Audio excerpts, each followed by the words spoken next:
The people have decided. My scrappy sock weight yarn will become something else than socks. It was a landslide victory on the community poll for a vintage jumper, and also in the comments under my video people suggested a lot of patterns that weren't socks. It is pretty clear to me that you like the historic knitting, so we're going to do just that.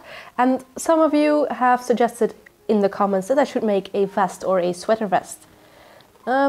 Someone said I should make one for my husband, but I worked too hard on this yarn to make something for my husband. I am going to be selfish and make something for myself. But when they suggested a sweater vest, I was like, ooh, I might have actually the absolute most perfect pattern for this already in my pattern stash. What do you say about this Bestway leaflet? A sleeveless pullover for the girl in the services. And I have tested for gauge, and yes, my yarn and the recommended needles come out at exactly 7 stitches per inch, so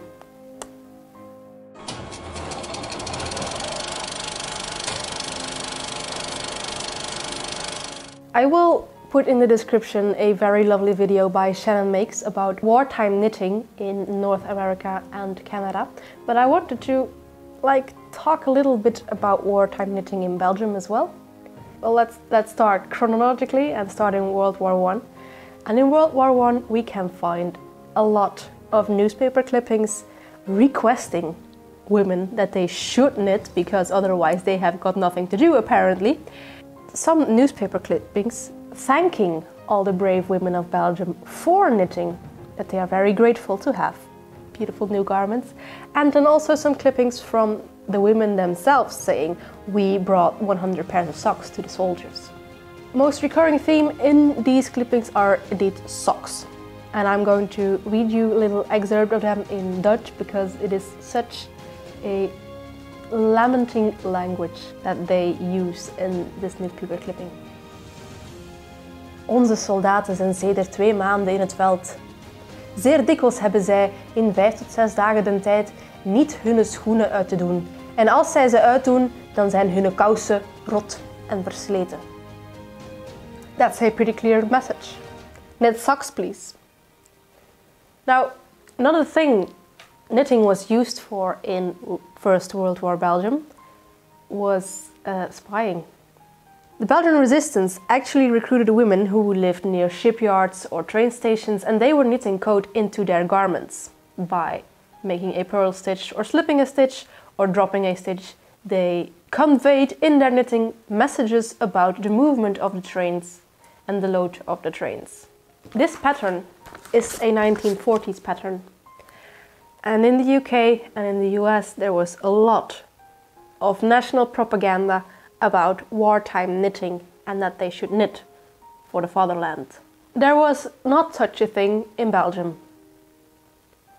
Because if you want to have propaganda about knitting for your soldiers who are valiantly fighting, then you need soldiers that are valiantly fighting.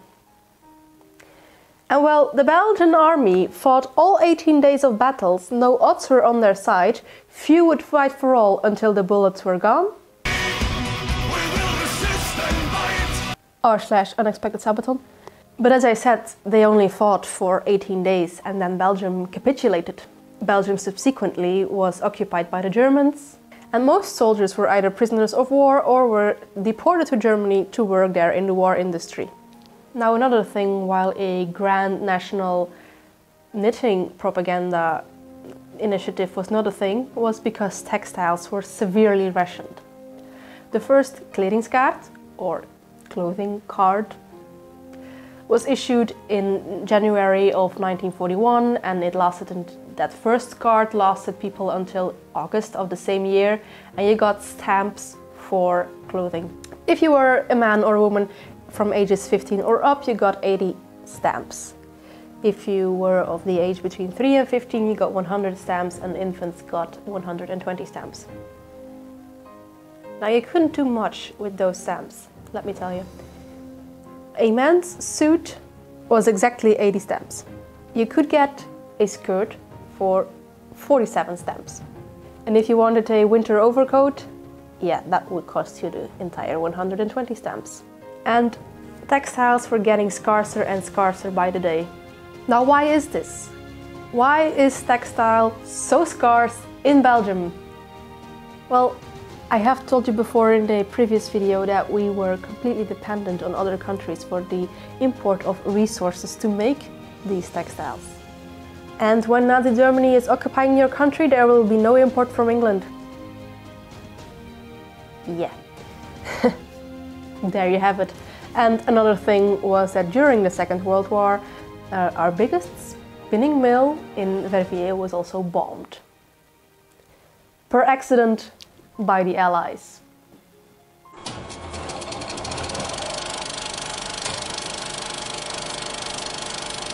Now, that was enough of history talking. I was actually way too impatient to start knitting this thing before I even recorded this intro, so I already have a bit. There you go. There is the first part. It is the back panel. I already have got the entire ribbing, and I made the first half of the pattern repeat. As you can see, the sweater will have a honeycomb pattern on it. Right now, the absolutely crazy colors in the yarn don't seem to be distracting too much from it, but we'll see as we get on with the knitting.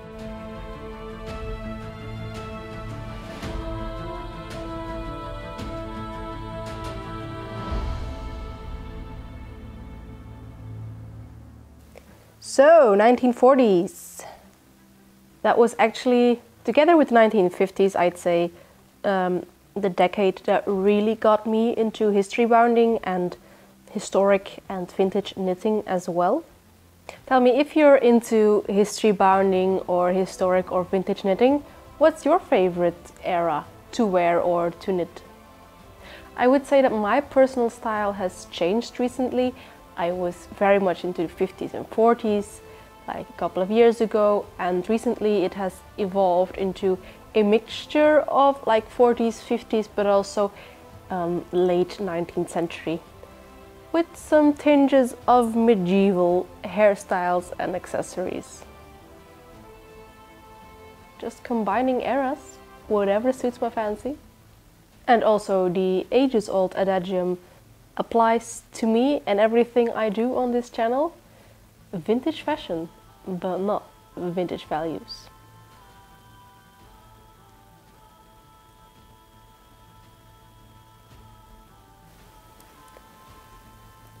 I actually really thought that the scrap yarn, or well, the scrappy bad yarn, also really fit within the theme of the wartime knitting, especially as I just have explained. Textile resources were very scarce in Belgium, and like sewing patterns were made, like how to make one dress out of multiple fabrics. And I think it would make sense for people that knit instead of sew to actually also use scraps, whatever they have left, to make the garments they would knit in the 1940s during the war here in Belgium. So yeah, in my brain, that was a neat link to make with the scrap yarn that I spun. Maybe it's a little bit far-fetched or completely fantastical, but you know what? That's Chaos Goblin noise.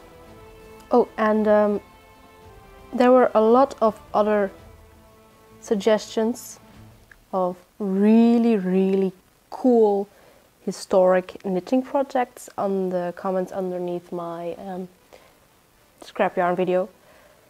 Don't fret if this was not what you suggested and you're like, oh my god, my idea was better. It probably was. And if it was, it made it on my content plan.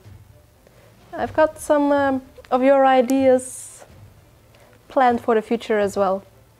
But you might have to wait a couple of months.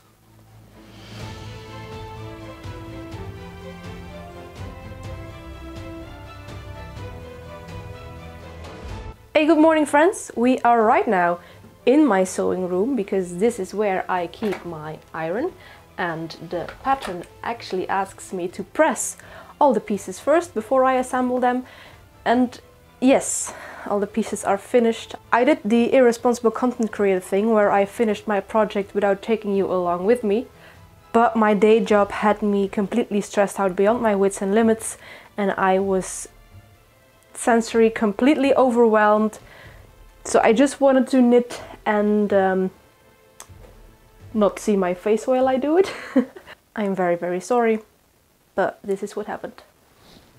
Anyway, let's press the pieces and then we can assemble them. I must also say I did not follow the pattern completely to the letter, because for the armhole thingamajigs I only knit 5 rows instead of 10, because I do have a very slender frame with very narrow shoulders, even though you maybe cannot see that because I have ample protective fatty tissue. To accommodate my very narrow shoulders, these are very narrow armhole thingies. Let's press them.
Feast thine eyes upon my creation. So here we go, a 1940s sweater vest. Let's wrap this video up now, shall we? I think this was a really great project for the yarn I made, also exactly for the amount of yarn I made magically. Didn't have to spin any new one. It's a grey sweater vest, but it's like, I don't know, whimsical and chaotic with all the colors in there. Goes to show that a skein of yarn looks a lot different when just skeined than when it's knit. There's a lot more color than I actually expected there to be. And I like that. Now there is also some things that didn't really go as they should have. I think the neckband and the bands for the armholes are way too long, so they are gaping a little bit weird. And you can't see in the neck because I tucked it under my shirt. So I might undo them and stitch them back, but then, I don't know, leave an end loose underneath so you can see, but then they will fit more nicely. But I'm actually really pleased that I made the management decision of only knitting 5 rows on the armhole bands, because if it was 5 rows larger, it would have passed beyond my shoulders, and now it's neatly on my shoulders. So use my noggin was some great thinking. Yes, it was. I also hope you enjoyed my bit of history explanation in the beginning of this video. I am quite anxious about that because you guys know I am a historian, but Second and First World War are not really my forte. So I hope I didn't make any mistakes when explaining all the history going on with textiles and knitting and everything and such in Belgium. If I did, I have no problems with being corrected. And if this 1940s project with some history connected to it was very much your jam, let me know in the comments. And if you like these kind of fiber shenanigans, then maybe you could like, comment or subscribe. But that is of course all up to you. And as for me, I will see you in a next video. Bye! God damn, making 1940s hairstyles is a lot easier when my hair was shorter.